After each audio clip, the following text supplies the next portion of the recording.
Amigos, esta es una enseñanza hermosa.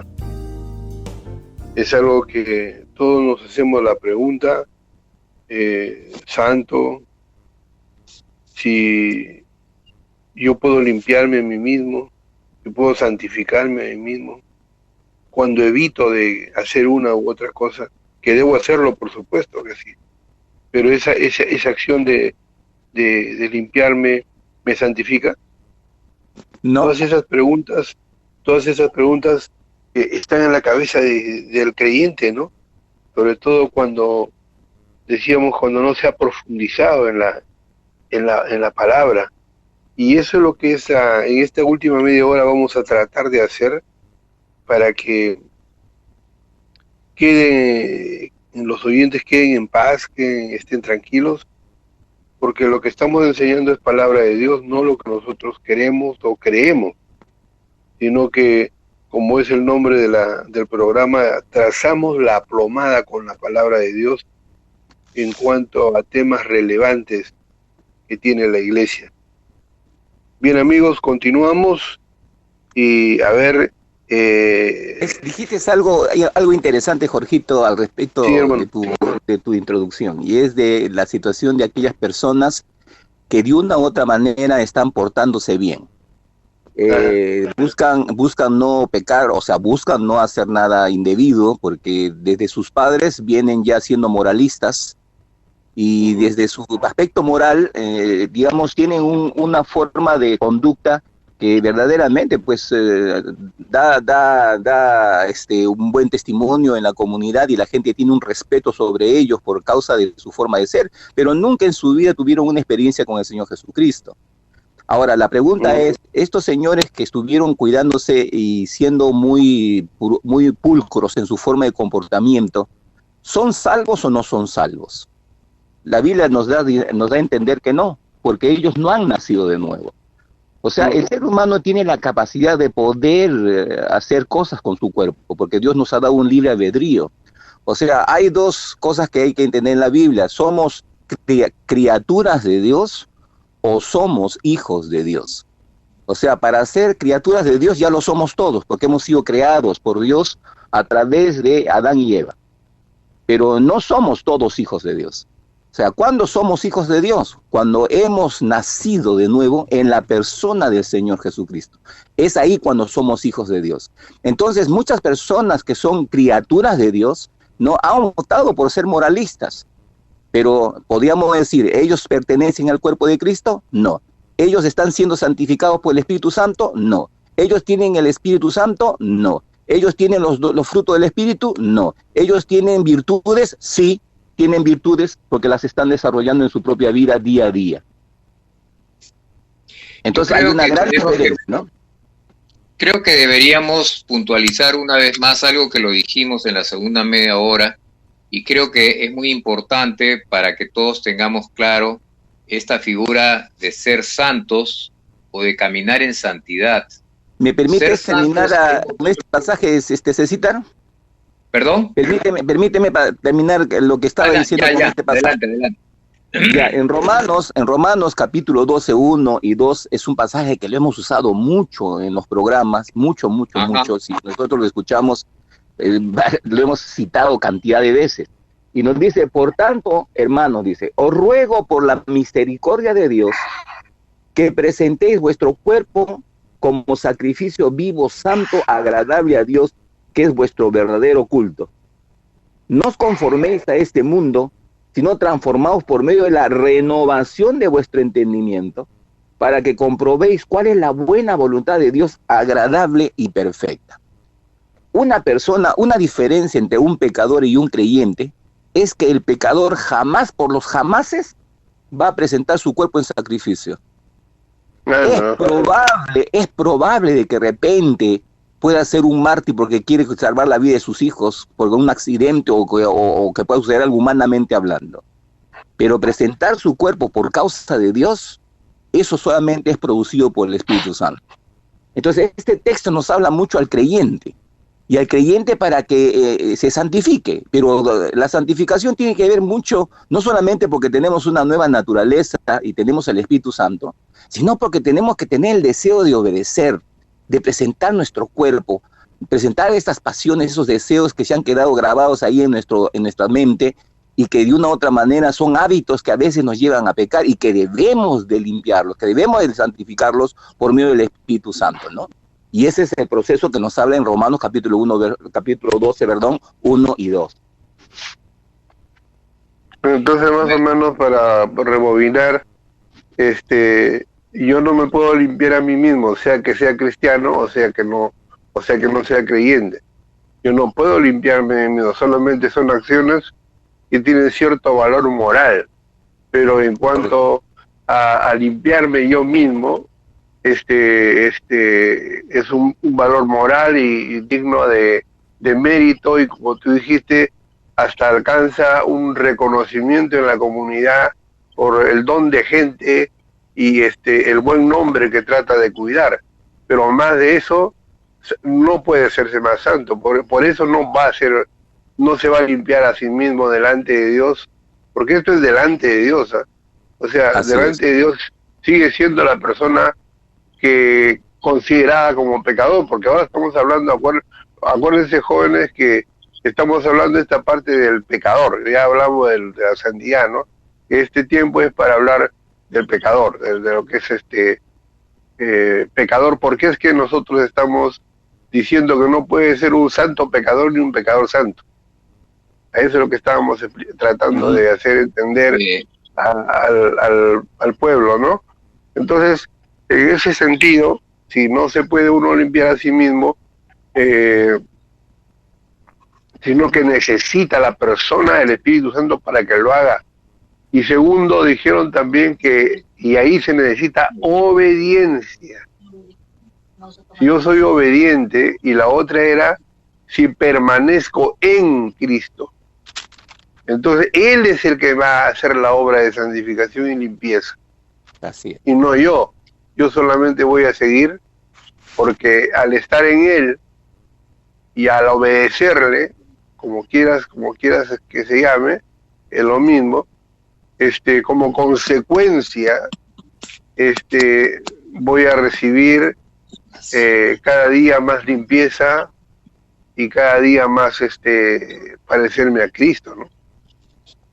Compañeros, yo creo que estamos confundiendo el concepto de ser santo con el concepto de vivir en santidad. Creo que ahí estamos en una línea muy fina y nos estamos pasando de un lado a otro, ¿no? Bien, santo, ¿no? Ser santo, como hemos dicho, es un estado de la persona que ha sido llamada de las tinieblas a la luz, ha sido regenerado y tiene una nueva naturaleza. Eso es ser santo. Ahora, vivir en santidad es una persona, primero, que ha sido santa, separada, y segundo, que ha aprendido a dejarse llevar por el Espíritu Santo y vive en santidad porque vive, como dice, impulsado o influenciado, y se deja influenciar por el Espíritu Santo. Y es una vivencia. Ahí está el error, por ejemplo. Ahí está el gran error de muchos creyentes que no saben distinguir entre lo que es el que ya uno es santo y lo que está en el proceso de santificación. Por eso que lastimosamente no han sabido distinguirse, creen que el proceso con la santificación que ya fueron es una sola cosa, y por lo tanto si han pecado, entonces ya son pecadores. Y por eso que dicen que son santos pecadores, pero no son santos pecadores, son santos, porque ya son santos, pero está en el proceso de santificación. Todos estamos en el proceso de santificación hasta que Cristo venga.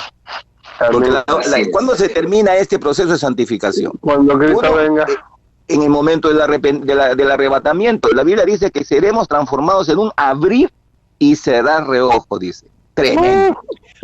Ahora miren, yo creo que la misma confusión hay entre la palabra pecador y la palabra vivir en pecado. Las dos también son diferentes. El pecador es una persona que tiene naturaleza inclinada a rebelarse contra todo lo que Dios ha establecido. Eso es un pecador. Dice la lista que le dio Jorge.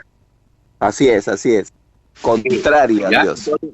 Esa lista está gobernando al pecador. Ahora, vivir en pecado es practicar ese pecado continuamente, pero nosotros ya hemos aprendido que hay muchos pecadores que tienen apariencia de piedad, ¿no? Porque aparentan hacer el bien, ¿no? Hay muchos autoridades, muchos políticos, y miren, acá estoy leyendo en Timoteo que la palabra de Dios dice, y esto tenemos que estar preparados, a propósito ya se vienen las elecciones, así que hay que discernir un poco estas cosas. Dice, deben saber esto, que en los últimos tiempos, llámese elecciones, vendrán tiempos peligrosos porque habrán hombres, y esta es la naturaleza de estos hombres, mira, amadores de sí mismos, vanagloriosos, blasfemos, impíos, implacables.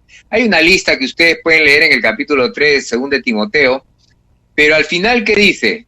Tendrán apariencia de piedad. Es decir, su actitud externa, estos parecen unos santos, ¿ya? Pero no son santos, porque su naturaleza no cambió. Son pecadores. Ahora, que tienen apariencia porque son, quieren ganar votos o esas cosas, o quieren aparentar de que no son lo que realmente advierte, de que hay gente que su naturaleza no ha cambiado, pero van a tener apariencia de piedad. Sí, cierto. Cierto. Ahora, acá hay... Sí, dale. Sí, no, lo que quería es, mira, dale, disculpa, te corté. Sí, la apariencia es la recomendación del Señor es que no quitemos por nosotros mismos, no tratemos de limpiar, dice, ¿no? Porque nos podemos equivocar, porque son tan parecidos. Así que dice que lo deje, que el Señor va a ser el que va a separar el trigo de la cizaña. Ahora, miren este pasaje que le voy a leer del apóstol Pablo, miren quién está hablando aquí, el apóstol Pablo, Romanos 7, donde vemos un hombre que ha sido regenerado, un hombre que es santo, un hombre que estaba trabajando su santidad, luchando en ese sentido. Sin embargo, él tenía conciencia de que estaba pecando y que caía en pecado. Porque miren lo que dice, ¿eh? Lo que hago no lo entiendo, porque no hago lo que quiero, sino hago lo que aborrezco. Miren esta dicotomía, este conflicto. Y eso es lo que la Biblia habla, caminar en luz. Caminar en luz no significa caminar en santidad, eso es otra cosa. Caminar en luz significa que la luz del Espíritu de Dios está trayendo luz a nuestra conciencia, y nuestra conciencia nos está acusando, nos está diciendo, oye, estás mal. Eso que no tiene un pecador. Caminar en luz tiene que ver con darse cuenta que estamos mal. Y eso gracias al Espíritu de Dios, porque dice que el Espíritu de Dios trae conciencia de pecado, dice. Y miren qué más dice el apóstol Pablo, ¿eh? Dice, de manera, mira cómo distingue, ya no soy yo quien hace aquello, sino el pecado que mora en mí. Él empieza a distinguir y dice, caramba, lo que hablamos, ¿no? En Gálatas, ¿no? Dice, el pecado está en mí, mira, ya se dio cuenta que el pecado está en él, y está llevándome a pecar, y yo no quiero pecar. Entonces, ahí está la naturaleza ahí peleando, ¿no? Y después dice, y yo sé que en mí, esto es en mi cuerpo, no mora el bien en su cuerpo, porque el querer está en mí, o sea, en su espíritu, pero no el hacerlo. Sí, decías algo, Jorge, creo que esa parte que está leyendo de citar es la parte previa a ser impactado cuando ya conoce a Jesucristo, ¿verdad? Porque claro, esa parte creo que históricamente él está narrando el momento de su experiencia de antes de fariseo, porque él sí quería agradar a Dios.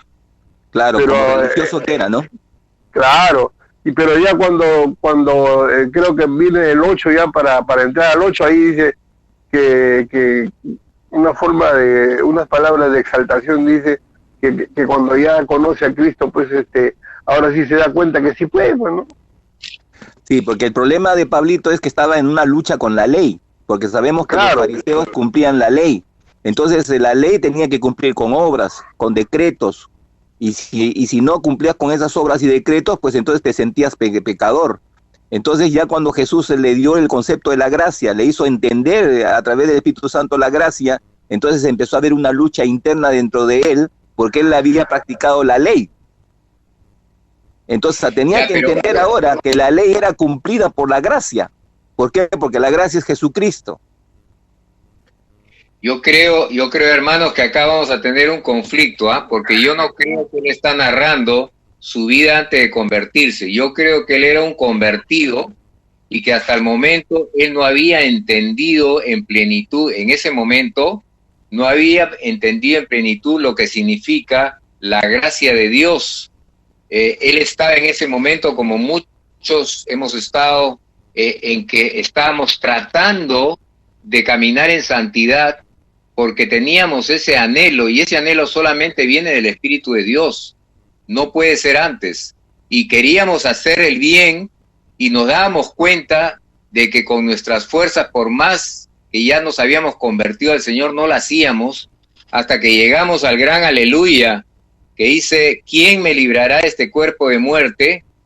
Y da gracias a Dios por Jesucristo, ¿no? Entonces ahora él ya dice que los que están en Cristo Jesús, es decir, ya no se están esforzando como los Gálatas también, el apóstol Pablo le dice, Gálatas, ustedes están tratando de agradar a Dios con sus fuerzas, con cumplimiento de la ley, y la cosa no va por ahí, ustedes ya se convirtieron, ustedes ya recibieron el Espíritu de Dios, ahora aprendan a caminar en la fe y permanecer en Cristo. César, Gálatas capítulo 2 dice lo siguiente, en el verso 16 dice, sabiendo que el hombre no es justificado por las obras de la ley, sino por la fe de Jesucristo, nosotros también hemos creído en Jesucristo para ser justificados por la fe de Cristo y no por las obras de la ley, por cuanto por las obras de la ley nadie será justificado.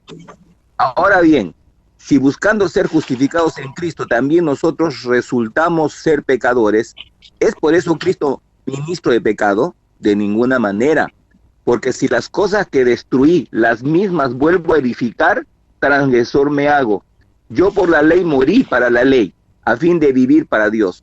Con Cristo estoy juntamente crucificado, y ya no vivo yo, más Cristo vive en mí, y lo que ahora vivo en la carne, lo vivo en la fe del Hijo de Dios, el cual me amó y se entregó a sí mismo por mí, no desechando la gracia de Dios, pues si por la ley viniera la justicia, entonces en vano murió Jesucristo. Y yo me pregunto, ¿cómo es que él sacó estas conclusiones profundas en la explicación que me está hablando de Romanos, ¿verdad? Porque en Romanos me está explicando esto. Y él, para explicar a los Gálatas, tenía que haber pasado por esa crisis. Pero, hermanos, vamos a Gálatas. César, para un poco aclarar para la audiencia. La situación es valedera, creo que para los dos casos, porque fíjate, él como fariseo y cumplidor de la ley, también tenía esa misma lucha interna, ¿no? Porque él se daba cuenta que por más que era cumplidor de la ley, siempre fallaba, siempre no daba la talla. Entonces es lo mismo, ¿no? Pero él ¿por qué digo que esto es antes? Porque cuando él tiene la experiencia de conocer a Cristo, dice, más gracias doy, ¿no? Ahí creo que empieza esa parte donde empieza el cambio ya de hasta antes él está hablando de una lucha que hay en el ser interior, que por más que, claro, estaba sin Cristo en ese momento, su deseo de él era agradar a Dios, cumpliendo la ley, agarrando a los cristianos, azotándolos, persiguiéndolos, matándolos, como en el caso de Esteban, pensando que estaba haciendo lo correcto. Entonces, creo que es valedero para los dos casos, tanto que antes, porque tampoco podía dar la talla con la ley, y para algunos creyentes, esa misma preocupación existe porque no ha sido bien aclarado estos temas, ¿no? Estos temas creo que son cruciales para la iglesia, cruciales para los creyentes, porque a partir de aquí uno vive en paz, vive tranquilo. Y Pablo eso es lo que quiere enseñar en la segunda parte, ¿no? Gracias hoy a Dios por Jesucristo, y empieza todo lo que ya nosotros... George, mira, sí, dime. Te voy a leer Gálatas 3, 2 y 3, ¿ya? ¿Cuánto tiempo Y bueno, falta? sigamos hablando de esto porque el anhelo de nuestro corazón es trazar la plomada y que la palabra de Dios nos guíe a toda verdad. Amén. Como siempre amén. hemos hablado, ¿no? Ninguno tiene Claro. la verdad viene de Dios, y acá estaremos discutiendo con el propósito de que la palabra de Dios salga a la luz. Gálatas 3, 2 y 3 dice lo siguiente, y es el mismo Pablo. Se está dirigiendo a los Gálatas y le dice: esto solamente quiero saber de ustedes.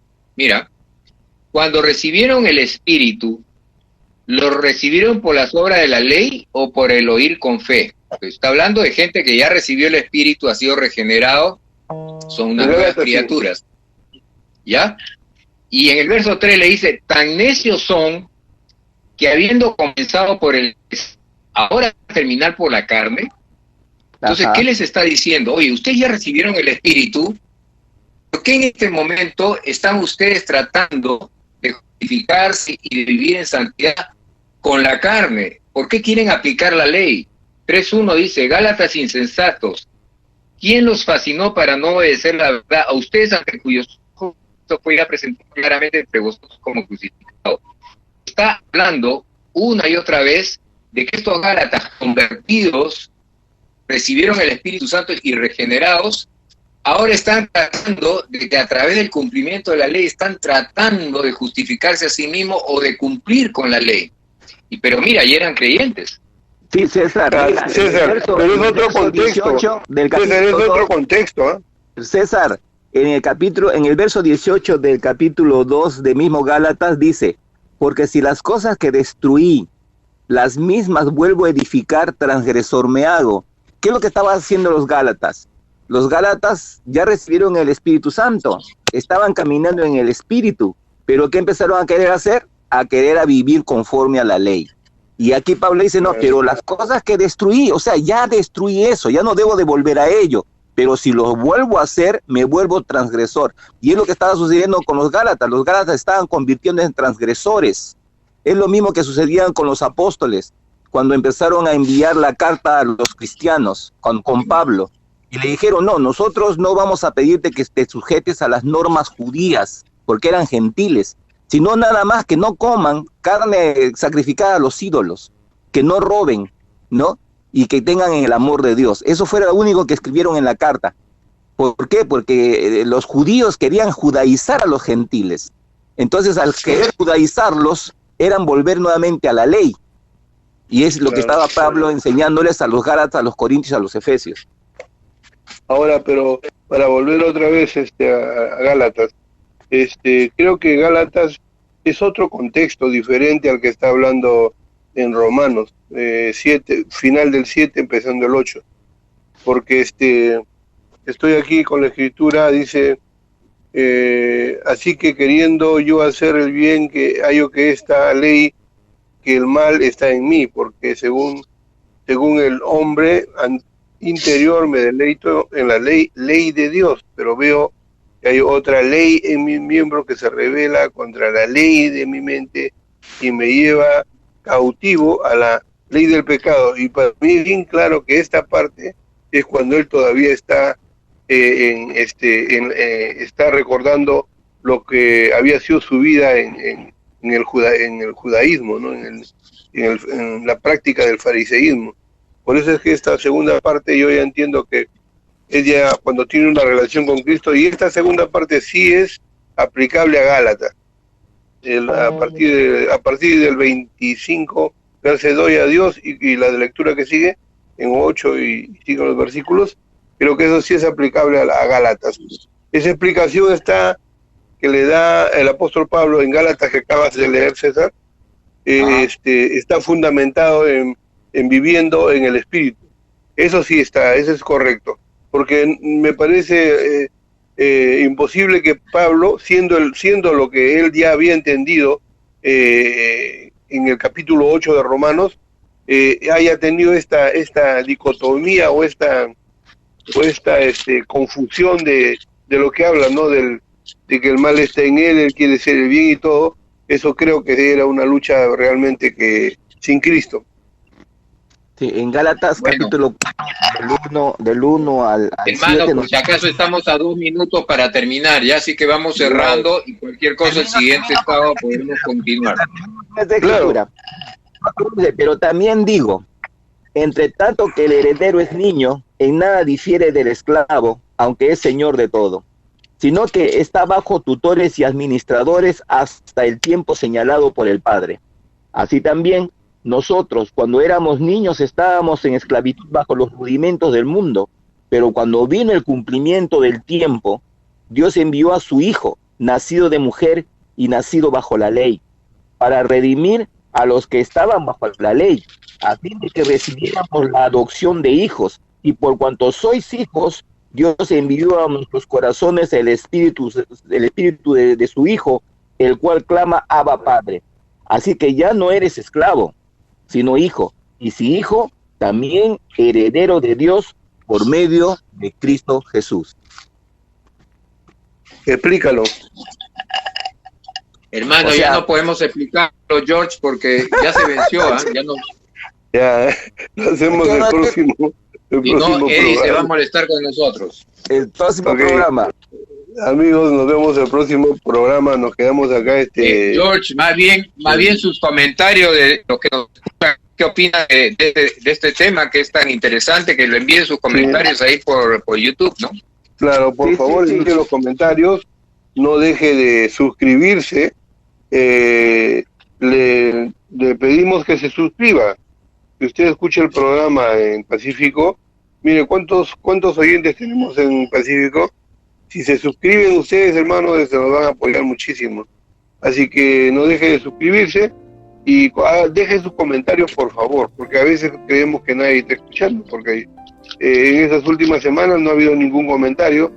O a ver si nos hace el favor de saber que están ahí todavía escuchando el programa. Eso es todo por hoy. César Bielich, Jorge Miranda y Jorge Aranguri le agradecen por la sintonía prestada. Siempre, por supuesto, por Pacífico Radio. Chao.